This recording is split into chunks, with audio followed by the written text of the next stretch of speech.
Hey guys, it's Divyansh, welcome back to another episode of football daily. और ये कैसी कैसी खबरें सुनने को मिल रही है। अब देखो, कायदे से मैं तुमको सारी स्टोरी, सारे रूमर्स में तुमको समझा दूंगा कि कितनी सच्चाई है इसमें और कितना इस पे बिलीव करना चाहिए। और कहानी है कि क्या क्रिस्टियानो रोनाल्डो अल नसर जाने के बाद, जब कहीं ना कहीं सब ये मान के चल रहे हैं कि यूरोपियन फुटबॉल को अब रोनाल्डो ने, बड़े भैया ने यहाँ पर बाय कर दिया है, तो क्या देयर इज अ वे कि क्रिस्टियानो रोनाल्डो चैंपियंस लीग खेल सकते हैं? बजा ले भैया, तू बजा ले पहले। अब देखो, स्टोरी की शुरुआत होती है एनोनिमस इंग्लिश मीडिया से।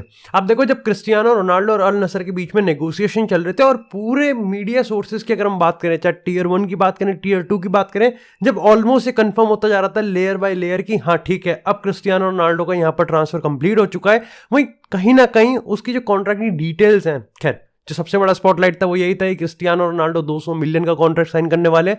लेकिन कुछ मीडिया यहाँ पर छोटी छोटी डिटेल्स पे भी काफी ज्यादा फोकस कर रहे थे। ऐसे में जो सबसे ज्यादा रिवीलिंग डिटेल निकल के आई वो ये थी कि शायद से क्रिस्टियानो रोनाल्डो के इस कॉन्ट्रैक्ट में एक क्लॉज है जो कि समर में एक्टिवेट हो सकता है। और उस क्लॉज के हिसाब से अगर प्रीमियर लीग में, खैर ये मैं स्टोरी जो तुमको बता रहा हूँ, ये अब अगर तुम मार्सा की वेबसाइट पे जाओगे तो तुमको एक्सक्लूसिवली वहां पे मिल सकती है। और तभी कहीं ना कहीं आज मैं इस एपिसोड में इस चीज को डिस्कस कर रहा हूँ, जबकि ये कहानी 2-3 दिन पहले की है। कि मार्सा पे पर्टिकुलरली मैं इसलिए कर रहा हूँ क्योंकि दे वर द फर्स्ट वन जिन्होंने ब्रेक किया था कि हाँ ठीक है, कॉन्ट्रैक्ट यहाँ पर साइन हो चुका है क्रिस्टियानो रोनाल्डो अल नसर के बीच में, और अब वो यहाँ पर इस चीज पे भी बिलीव कर रहे हैं। खैर हाउएवर उन्होंने इस चीज पे कोई एक्सक्लूसिवली कंफर्म नहीं किया है, उन्होंने भी रूमर्स किया है, बट उन्होंने इस चीज पे मेंशन जरूर किया है। खैर अगर हम यहाँ पर कहानी की बात करें तो स्टोरी के हिसाब से न्यूकासल यूनाइटेड अगर चैंपियंस लीग क्वालिफिकेशन को एक्वायर कर लेती है और ग्रैब कर लेती है तो Cristiano Ronaldo is free to actually make a loan move to Newcastle United और वापस से वो चैंपियंस लीग खेल सकते हैं। अब इसके पीछे एक बहुत शॉर्टकट है कि जो अल नसर है और जो न्यूकासल यूनाइटेड, उनके दोनों के जो ओनर है वो एक ही है, that is Saudi Arabian public investment fund, Saudi Arabia PIF। और इस चक्कर में यहां पर ये क्लॉज लगाया गया है। क्या बिलीव कर लेना चाहिए? देखो कायदे से इट्स वेरी प्रॉमिसिंग, और ये एक ऐसी न्यूज है जो कि काफी बेटिंग है। मतलब लाइक लिटरली इट्स लाइक कि इस समय क्रिस्टियानो रोनाल्डो के फैंस की अगर हम बात करें तो वो सुनना चाहते हैं कि हाँ ठीक है, क्या रोनाल्डो के तरीके हैं चैंपियंस लीग खेलने में, यूरोस खेलने में, पोर्चुगल में। लेकिन एट द सेम टाइम ऐसा भी नहीं है कंप्लीटली फेक है। देखो हो सकता है, लेकिन अगर ये सही में हो गया ना तो भाई क्रिस्टियानो रोनाल्डो कितना शाना आदमी है भाई।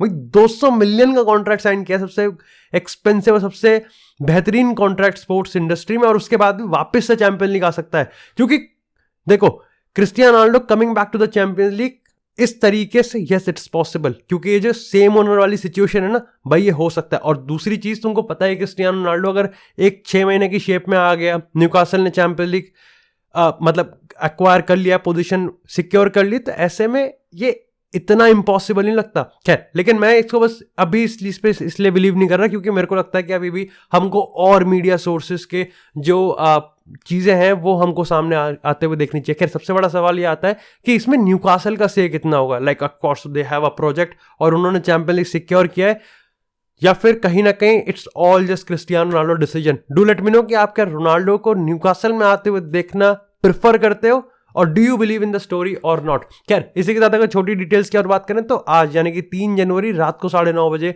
रोनाल्डो का अल नसर में प्रेजेंटेशन है। आई होप कि मैं यहाँ पर लाइव स्ट्रीम कर रहा हूँ उस टाइम पे। और इसी के साथ भाई एक शॉर्ट्स मैंने बनाई थी जिसमें रोनाल्डो वर्सेस मेसी हो सकता है, अल नसर वर्सेस PSG। और इस पे यहाँ पर फ्रेंच मीडिया की बात करें तो RMC स्पोर्ट ने कंफर्म कर दिया कि यस, जनवरी में इस महीने PSG सऊदी अरेबिया ट्रैवल करेगी और यहाँ पर अल नसर के साथ यहाँ पर मैच होता हुआ दिख सकता है। इसमें यहाँ पर अल नसर के साथ एक और क्लब है तो अल हिलाल, हाँ, तो उनके कंबाइन 11 के साथ यहाँ पर मैच हो सकता है। तो definitely it is Cristiano Ronaldo versus Lionel Messi definitely on the cards. लेकिन इसी के साथ यार बात करते हैं अपनी नेक्स्ट अपडेट से, जो कि आती है यहाँ पर Manchester United, Atletico Madrid, Arsenal और चेल्सी। हाँ 4 क्लब एक साथ है क्योंकि प्लेयर है जाओ फेलिक्स। अब देखो यहाँ पर ना अभी एथलेटिक का मैं पीस पढ़ रहा था कि काफी ब्यूटीफुली लिखा गया था। जो चीफ एग्जीक्यूटिव ऑफिस, मतलब जो चीफ एग्जीक्यूटिव यहाँ पर एथलेटिको मैड्रिड के, गिल मार्टिन, वो आदमी अपनी पैर पे खुद कट्टा चला रहा है। अब देखो उसने यहाँ पर ये चीज़ कही थी हाल ही में दिसंबर में एक इंटरव्यू में कि जाओ फेलिक्स और सिमियोनी के बीच में डेफिनेटली रिलेशन खराब है और इसके चलते जाओ फेलिक्स छोड़ के जाएगा। अब प्रॉब्लम ये है कि तुम रीसेंट टाइम्स में देखते हुए आ रहे हो कि चेल्सी इंटरेस्टेड है, आर्सेनल इंटरेस्टेड है, यूनाइटेड इंटरेस्ट है, कहीं ना कहीं फिर भी जाओ फेलिक्स के साथ एक कैपिटलाइज मूव हो नहीं पा रहा। जबकि तुम देखो कि चलो ठीक है, चेल्सी आर्सेनल का देख रहे हैं, वो बिजी हैं, लेकिन यूनाइटेड तो कहीं ना कहीं काफी ज्यादा डिस्परेट होती हुई दिखनी चाहिए। रोनाल्डो को आपको वो जो करना है, क्या कहते हैं, रिप्लेस जो करना है, साथ ही कोडी गाक्पो आपने यहाँ पर लूज कर लिया लिवरपूल से, बट स्टिल यहाँ पर कहीं ना कहीं बात बन नहीं रही है। अब देखो इसके पीछे रीजन ये है कि सबसे पहले जो जाओ फेलिक्स कॉस्ट लेके आ रहा है ना, वो उसकी करंट परफॉर्मेंस को जस्टिफाई नहीं करती। इस समय अगर हम बात करें तो 21 मिलियन का यहाँ पर पैकेज है जो कि एथलेटिको मैड्रिड को चाहिए, जिसमें 15 मिलियन उनको लोन फी चाहिए, प्लस 6 मिलियन कहिए कि तुम सैलरी दो 6 मिलियन की, और 15 मिलियन तो उनको दे दो लोन फी पे।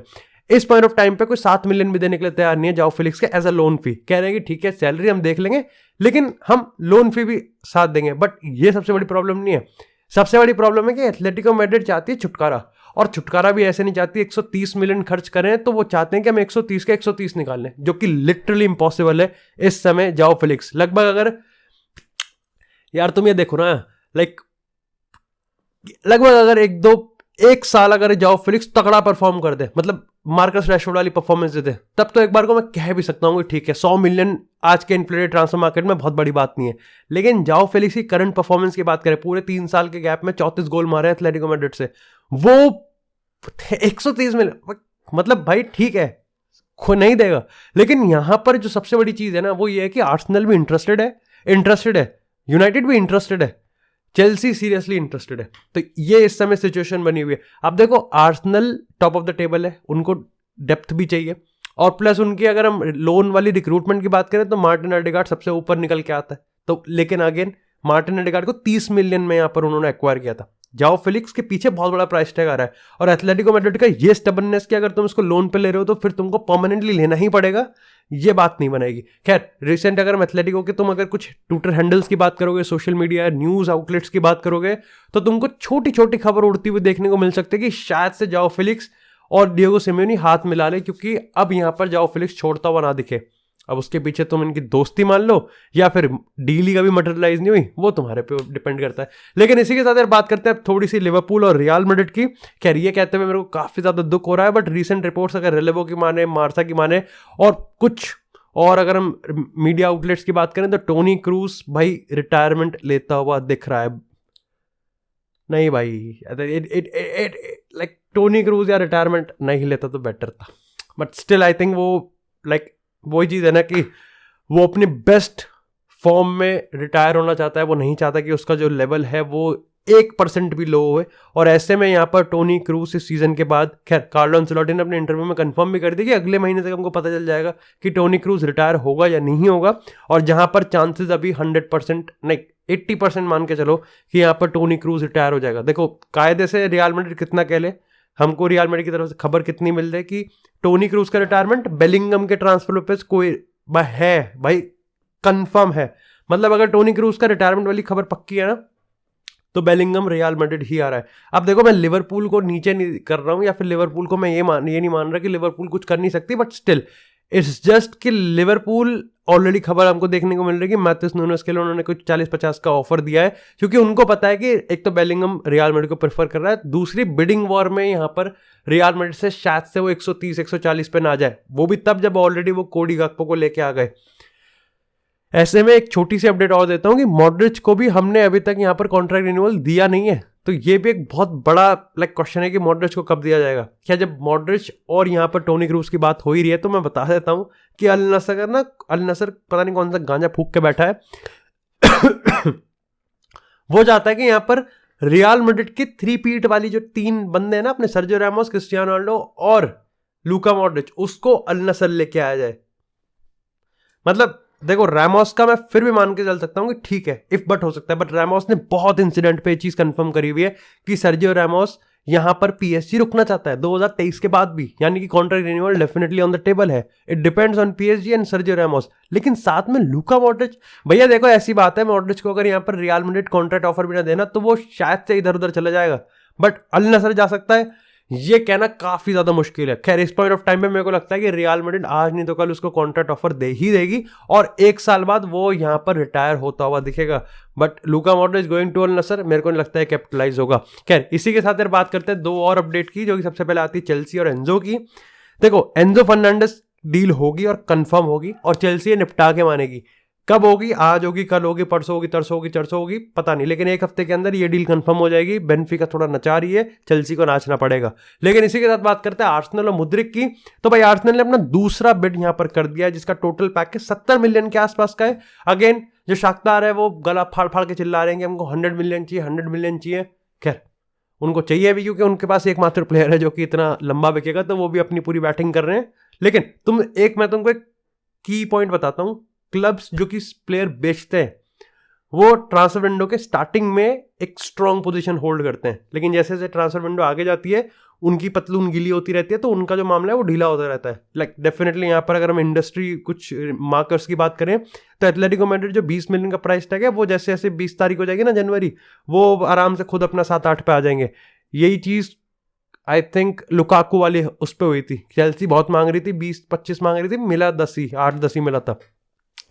तो 70 के आसपास का है भाई। लेकिन मुड्रिक के रिगार्डिंग जो हाइप है भाई वो बहुत तकड़ी है, मैं बता रहा हूं तुमको भाई सीरियसली। अगर तुम एनालिस्ट मतलब बहुत सारे वेरियस एनालिस्ट को पढ़ते हो जो थ्रेड्स बनाते हैं या फिर जो रिपोर्ट्स लिखते हैं या फिर जो वीडियोस बनाते हैं, अगर तुम देखोगे तो मुड्रिक को लेके जो हाइप है वो काफ़ी ज़्यादा बड़ी है। एंड डेफिनेटली मिकेल आर्टेटा और एडू की आर्सेनल रिक्रूटमेंट स्ट्रैटेजी काफ़ी तगड़ी चल रही है पिछले कुछ सीजन में। तो भाई ये एक बहुत बड़ा मिस्टीरियस हो सकता है कि क्या ये अगेन एक मार्टिन ऑडेगार्ड और गैब्रियल जेसस टाइप की मतलब रिक्रूटमेंट है या नहीं। बाकी that's it for this episode guys. I hope आपको एपिसोड पसंद आया तो एपिसोड को लाइक करें, चैनल को सब्सक्राइब करें। आपको इस तरह फुटबॉल से एक्सक्लूसिव कंटेंट चैनल पर मिलता रहेगा। तब तक के लिए stay tuned, stay safe and I will see you in